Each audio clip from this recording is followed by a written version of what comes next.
دشمنی فریاد رسی کر رہے تھے بازار میں کہ محمد کو زہر دے دیا گیا. نکی بادشاہ سینے سے لگا کے کہتے رہے تجھے بھی زہر مل گیا. پھر محمد سے چھوٹے عسکری, تو کیا عسکری طبعی موت مرے؟ نہیں, زہر. پھر ان کا بیٹا تھا حسین, نکی بادشاہ کا تیسرا بیٹا حسین.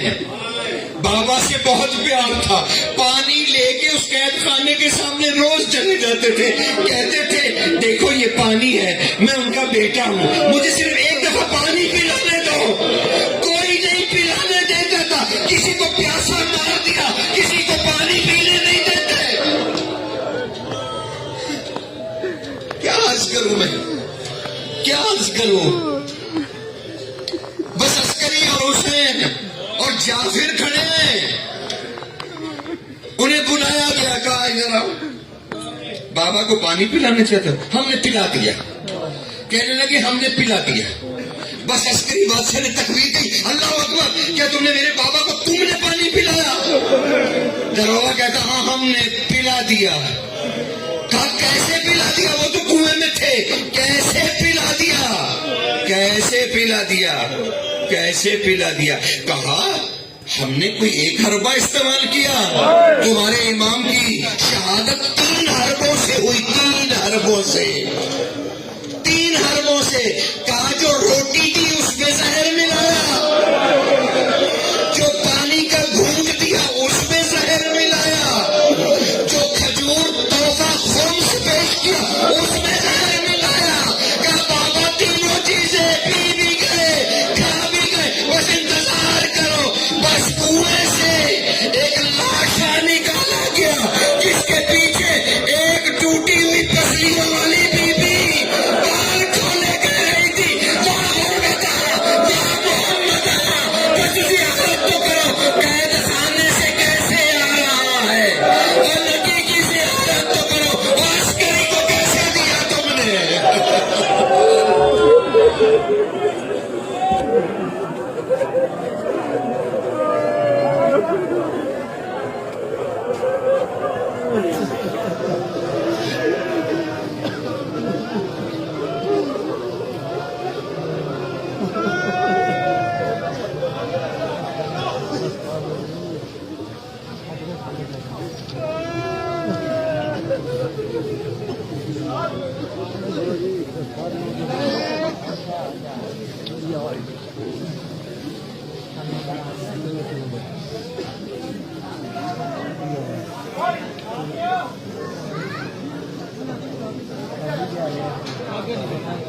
چلو بھائی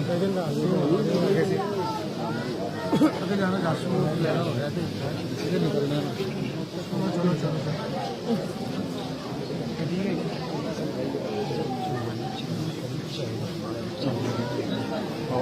چلو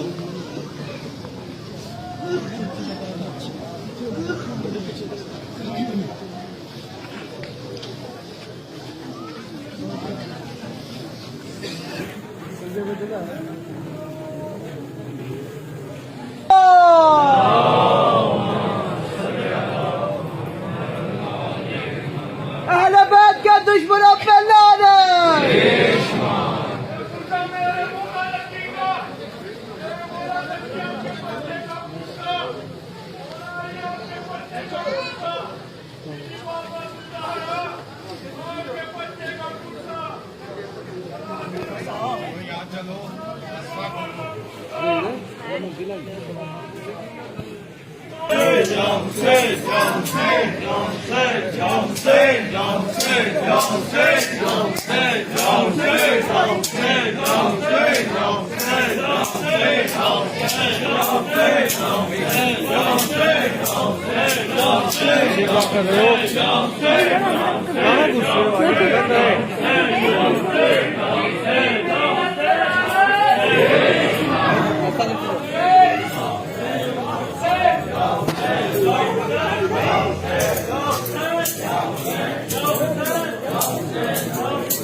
چل